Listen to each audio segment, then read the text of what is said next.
Hola amigos, el día de hoy vamos a visitar el Museo Tomás Medina Villarroel, que está ubicado en uno de los pueblos de Tláhuac llamado San Juan Ixtayopan. Recibe este nombre debido a que el señor Tomás Medina y su familia, originarios de San Juan Ixtayopan, donaron un total de 1800 piezas. Tomás Medina nació el 21 de diciembre de 1938 y en 1984, don Tomás, junto con su familia, decidieron donar 850 piezas arqueológicas. En el 2004 realizaron una segunda donación y en el 2007 realizaron la tercera y última, dando un total de 1800 piezas. De hecho, las piezas que vemos en el museo no son todas. Existe otra sala en donde hay más piezas resguardadas. Sin embargo, por el espacio y por los recursos, pues no están en exposición todas. Agradecemos a las encargadas del museo de mostrarnos esa sala que contiene todas esas piezas. El 8 de noviembre de 1996, ante las autoridades del INAH, este recinto fue inaugurado oficialmente como museo comunitario. El 20 de febrero de 2023 se devela la placa como Museo Tomás Medina Villarroel. Actualmente, este sitio cuenta con una gran exhibición de instrumentos de cerámica y hueso, malacates con diversos diseños que se usaban para enredar el hilo de los tejidos, puntas de proyectil de obsidiana para la caza, herramientas para el cultivo, elementos de adorno corporal, sellos geométricos. Les comento que desde que empecé a ver los sellos, en cada museo arqueológico he visto sellos, que son piedras que están muy detalladas, molcajetes, manos de mortero, figuras antropomorfas que representan a los dioses y una gran diversidad de cerámica ritual, así como esculturas de gran formato como una serpiente enroscada que simboliza el agua. Las piezas más representativas que tiene el museo son dos figuras del periodo preclásico. También cuenta con cajetes con símbolos de serpiente, vasijas con fragmentos de concha incrustada, representaciones de dioses, agujas, punzones, una vasija con representación de un guerrero, silbatos, una canoa, además de monedas de la época colonial. El señor Tomás Medina murió a los 70 años de edad, el 3 de noviembre de 2008. Hoy en día, aunque el museo es muy pequeño, aquí está la oficina de resguardo arqueológico, en donde se realizan las actividades de registro, inventario, difusión y conservación de las colecciones de los 3 museos que están en Tláhuac. Este museo, el Museo Andrés Quintana Roo, que visitamos en Mixquic, y el Museo Regional de Tláhuac, el cual nos falta por visitar. Bueno, ya lo visitamos, pero todavía no he hecho un video de él. La encargada del sitio es la arqueóloga Eva Sánchez Sánchez, egresada de la Escuela Nacional de Antropología, y es quien se encarga de las colecciones arqueológicas de los 3 museos. Ese día que fuimos, también fue quien nos brindó la información del sitio para poder realizar este video. Fue quien nos mostró la sala entre comillas oculta y fue quien nos platicó la historia del lugar. Agradecemos mucho a ella por habernos proporcionado toda esta información para poder realizar esta visita guiada. De hecho, no existía mucha información del pasado de la alcaldía Tláhuac, pero la arqueóloga Eva Sánchez ha realizado muchos estudios e investigaciones y es quien ha logrado obtener información acerca de los habitantes que existieron en la época prehispánica.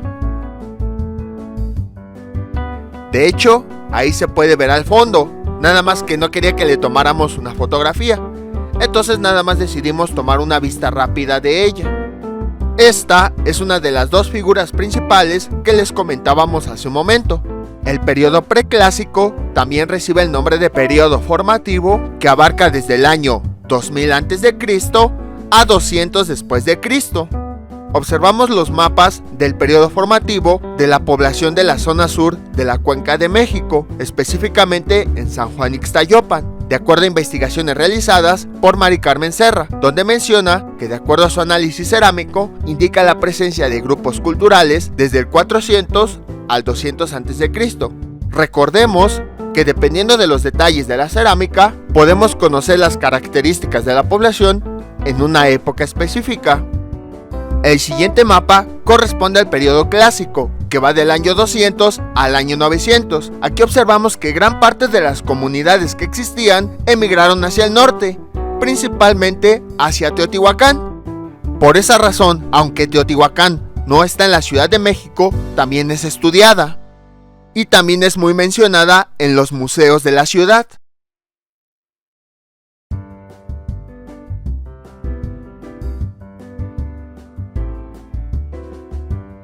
Y el siguiente mapa muestra todas las aldeas y centros ceremoniales que existieron en el periodo postclásico, que va del año 900 al año 1521.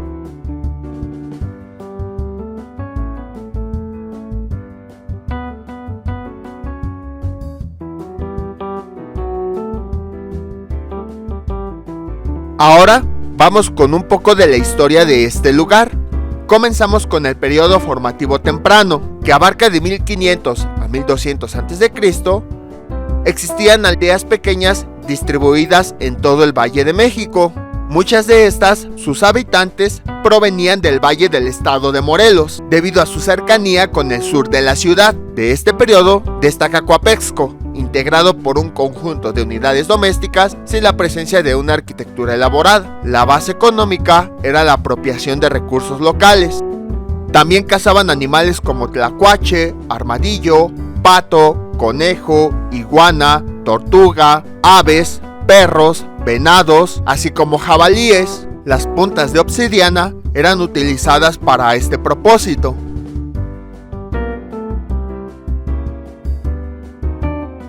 El preclásico medio, que va del año 1200 a 700 a.C., el área sur de la cuenca, muestra la presencia de aldeas y grandes villas. La alcaldía Tláhuac está en la parte sur de la Ciudad de México, así como Xochimilco. Aquí ya empieza a haber una evidencia de una arquitectura pública. Se habla de que aquí comenzó un patrón de asentamiento que consiste en una serie de sitios agrupados alrededor de una comunidad mayor. O sea, hagan de cuenta que tenemos una comunidad central y todo alrededor hay pequeños poblados. A ese centro se les conoce como centro de poder y se repitió a lo largo de la historia.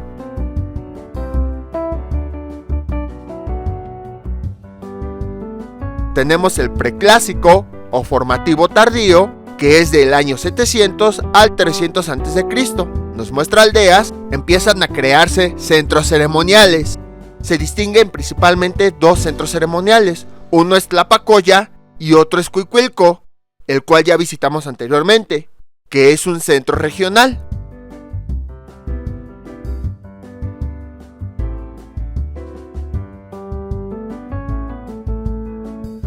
En el formativo terminal, que va del año 300 a 100 a.C., existe la presencia de aldeas, pequeñas villas, pero ya con disminución poblacional. En este periodo, algunos autores indican que la población emigró hacia el norte, principalmente a Teotihuacán. De hecho, algo que se ha observado es que cuando Cuicuilco alcanzó su mayor auge, poco a poco empezó a descender la población, y por el otro lado, Teotihuacán empezó a crecer. Y tiene sentido que se relacionen, sobre todo cuando ya hemos visto lo que ocurrió en Cuicuilco. Recuerden que cuando fuimos a la zona arqueológica, descubrimos que Cuicuilco sufrió de la erupción del volcán Xitle y todas las personas emigraron hacia Teotihuacán. Entonces vean cómo todo se va relacionando. Después de esto, no existe mucha información, al menos en algunos pueblos del Valle de México, pero Teotihuacán empezó a funcionar como núcleo económico. Es decir, era la ciudad principal, era el centro y a su alrededor se establecieron pequeñas aldeas. Realizaba intercambio de bienes más allá de los límites de la Cuenca de México. Aquí existen las diferencias en entierros y se habla de la presencia de casta sacerdotal. Después de que todos los emigraron hacia el norte, principalmente en Teotihuacán, San Juan Ixtayopan siguió siendo un área de aldeas distribuidas durante los periodos clásico y posclásico. Se cree que en una región llamada Los Olivos existen algunos relieves tallados en piedra que indican la presencia cultural de los mexicas en este poblado. La presencia de elementos arqueológicos indican hubo una gran influencia de culturas aledañas a la región, como lo son la costa del Golfo, Teotihuacán y Mexica, desde el año 400 a.C. a 1500 después de Cristo. Esto se puede ver en figuras antropomorfas, zoomorfas, vasijas, manos de mortero, manos de metate, esculturas, elementos arquitectónicos, puntas de proyectil, agujas de hueso, anzuelas de maguey, entre muchas otras. Para elaborar indumentarias, utilizaban materiales como maguey, yuca, tule y zacate. Con estos hacían el hilo y confeccionaban las telas. Utilizaban instrumentos como malacates y telares de cintura que colgaban de los troncos de los árboles. Ahora vamos a hablar un poco de la historia general de la alcaldía Tláhuac, que es donde se encuentra este pueblo. Los pueblos del sur de la Cuenca de México tenían a dioses relacionados a fenómenos naturales y a las actividades agrícolas. Chalco, Mixquic, Cuitláhuac, que hoy es Tláhuac, y Xochimilco veían con suma importancia el régimen de la lluvia y otros fenómenos atmosféricos, ya que influían en sus cosechas. Por esa razón, tenían culto a dioses relacionados al agua y a la vegetación. Uno de los principales cultos de los pueblos de Mesoamérica estaba asociado con la fertilidad. Para esto, enterraban figurillas de deidades como Macuizochitl, Xochiquetzal, Cihuacóatl, Quetzalcóatl, Xipetotec, Ejecatl, Tlaloc y Chalchiutlicue. En la zona cultural Tzic-Cuitláhuac, la actual Tláhuac, hay evidencia de ocupación y asentamientos humanos desde el periodo preclásico, clásico y posclásico. En el preclásico existían pequeñas aldeas ubicadas al pie de los montes y a las orillas del lago, cuyos habitantes aprovechaban los recursos. También se cree que existía el intercambio de productos elaborados de fibras vegetales, obsidiana, cerámica, entre otros, con aldeas cercanas al lago. En el periodo clásico existió un abandono de la zona, ya que la población migró a Teotihuacán. En el periodo posclásico, Cuitláhuac, que ya sabemos que estaba entre los lagos de Xochimilco y Chalco, estuvo influenciado por la cultura mexica, en la cual existieron aldeas grandes, así como organizaciones que basaban su existencia en el aprovechamiento de los bordes del pantano, ya que cultivaban frijol, chayote, quelites, amaranto, verdolagas, tomate, romero, capulines, jitomate, tejocote, nopal, etc. Y además se basaba en la caza de guajolotes, patos, venados, conejos, iguanas, peces y tortugas. Aquí tenemos la infografía que nos resume todo esto.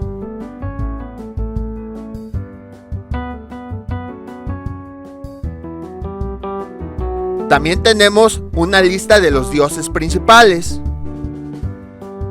De acuerdo a la mitología mexicana, existen dos dioses supremos. Siempre en los pueblos de origen náhuatl se habla de la dualidad de dioses, es decir, por cada dios hombre que existe, va a existir una diosa mujer, que es considerada como su compañera o su esposa. En este caso, el dios hombre es llamado Tonacatecutli, que es el señor de la vida y del sustento. También es llamado como Ometecutli, que significa señor 2. Su esposa es Tonacacihuatl, que tiene la misma jerarquía que Tonacatecutli. También es conocida como Ometecihuatl, que significa señora 2. El dios hombre, Tonacatecutli, fue el engendrador, y la diosa mujer, Tonacacihuatl, fue quien concibió a los 4 hijos creadores. El primer hijo fue Tlatlauqui Tezcatlipoca, que significa rojo espejo humeante. Se le dio este nombre porque era completamente rojo. Sus vestiduras también eran rojas. Su escudo llevaba círculos concéntricos y también tenía un bastón rojo. Nació en el oriente del paraíso celeste. El segundo hijo nació con la piel negra. Por esa razón fue llamado como Yayauqui Tezcatlipoca o negro espejo humeante. Es muy conocido como el Tezcatlipoca negro. Era el más inquieto, batallador, versátil y curioso de todos los hijos. Se encargaba de hacer oscurecer la noche. Su distintivo fue un espejo negro que despedía reflejos y volutas de humo. Este gobernó la región del norte, Mictlampa. Fue creador de los dioses del agua, Tlaloc y Chalchiutlicue. El tercer hijo fue un dios que ya todos conocen, fue Quetzalcóatl. conocido como la serpiente emplumada de Quetzal, y representaba la estrella vespertina. Vive en el 10º cielo superior en el oeste.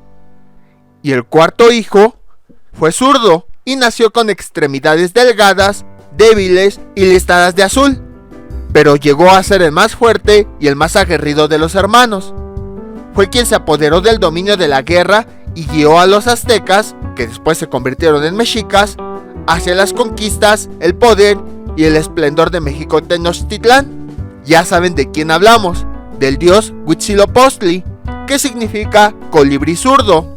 A continuación tenemos una lista de los dioses más importantes, como Macuizóchitl, que significa 5 flor, Xochiquetzal, que significa flor preciosa, y fue la hija predilecta de Tonacatecutli y Tonacacíhuatl.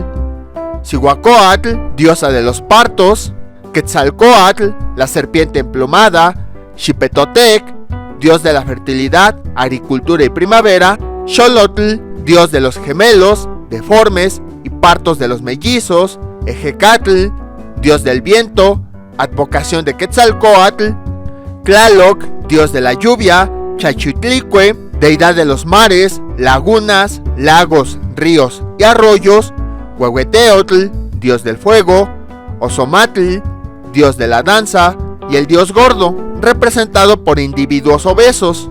Ahora, el mito de la creación dice lo siguiente: Quetzalcóatl y Tezcatlipoca se introdujeron en forma de serpientes en el cuerpo de Tlalteotl, dios de la tierra. Entonces partieron su cuerpo en 2 partes. Con una de ellas crearon el cielo y con la otra crearon la tierra. Colocaron además postes que separaban la tierra del cielo para evitar que Tlalteotl recobrara su unidad. Entonces Tlalteotl lloraba mucho, sobre todo en la noche, deseaba sangre y corazones. Esto los pobladores lo interpretaban como el ofrecimiento de sacrificios, para que así Tlalteotl realizara la fecundación y les diera frutos de la tierra. Otras versiones dicen que el maíz y el maguey se obtiene como fruto del sacrificio que hicieron los dioses y que están formados de su cuerpo. El mito de la creación del hombre dice que Quetzalcóatl bajó al inframundo para recuperar los huesos de las generaciones anteriores que estaban resguardados por Mictlantecutli. Después de varias pruebas, Quetzalcóatl logró salir de las trampas que le prepararon los Mixteca, que son moradores de la muerte. Quetzalcóatl logró regresar a la superficie de la tierra con los huesos que fueron molidos por la diosa Quilatztli. Luego los puso en un barreño de jade y otros dioses como Apantecutli, Huixtlolinqui, Tepanquisqui, Xotemoc ofrecieron la sangre de su aparato reproductor y lengua que mezclaron con los huesos de los antepasados para formar los cuerpos de los mortales. En otras variantes se dice que el cuerpo del hombre fue formado a partir de cenizas o bien del maíz molido. Y con esto terminamos el museo. Como ven, es un recinto muy pequeño, pero que vale la pena conocer y visitar. Aquí tenemos una vista general de todo lo que recorrimos hace un momento. Todas sus piezas nos permiten conocer todavía más a profundidad acerca de los habitantes que hubo en Tláhuac en la época prehispánica. Y no solo en Tláhuac, sino en gran parte del Valle de México, ya que sabemos que todas las aldeas se relacionaban de una u otra forma entre sí. Cerca del museo está la plaza principal de San Juan Ixtayopan. Es conocida como la Plaza de la Soledad. De hecho, la historia prehispánica de San Juan Ixtayopan está asociada con la fundación de Tláhuac, pero esa la veremos cuando visitemos el Museo Regional de la Alcaldía. En la época de la Revolución, los hombres de Emiliano Zapata y los de Carranza tuvieron varios enfrentamientos en este lugar, lo que obligó a muchos de los habitantes a mudarse del sitio. Se dice que Eufemio Zapata, hermano de Emiliano Zapata, estuvo muchas veces en Ixtayopan. También se dice que varios zapatistas que estaban a cargo del general Everardo González tomaron varios pueblos de Tláhuac, entre ellos Ixtayopan. La plaza que estamos viendo fue construida en el siglo XVII y se edificó en honor a la Virgen de la Soledad. La iglesia, conocida como San Juan Bautista, es uno de sus templos más importantes. Su fiesta es del 22 al 24 de junio. Una leyenda que muchos no conocen es que el 24 de junio en cualquier parte de México siempre va a llover, y ese día es cuando se siembra la flor de cempasúchil. Esperamos que les haya gustado este recorrido. Los horarios del museo son de martes a domingo de 10 a 18 horas. Para llegar depende de qué parte de la Ciudad de México vengan. Los que viven en el sur posiblemente lleguen más fácil, pero yo la ruta que seguí es muy similar para llegar a Mixquic. Me fui al Metro Tláhuac y de ahí, en el último andén, me bajé para tomar el camión de la ruta 149. Ya después me bajé más o menos 7 paradas después. La parada se llama Avenida Camino Real La Concepción Tláhuac, que como vemos en el mapa está ubicada en la intersección de la Avenida Camino Real Atetelco y 20 de noviembre. Esto se los comento porque en Metro Tláhuac hay muchos otros transportes, no solo la ruta 149 que pasan por este sitio. Puede ser cualquier transporte que se dirija ya sea a Mixquic o a Milpa Alta. Cualquiera los deja en este punto y algunos de ellos no usan el sistema de paradas. Entonces, mientras los dejen en la esquina de Avenida Camino Real y 20 de noviembre, ahí se bajan y con eso es más que suficiente. Luego de ahí, solamente caminan hacia la Avenida 20 de noviembre, luego Independencia y llegarán al museo. Esperamos que hayan disfrutado de esta visita y nos vemos para el próximo video.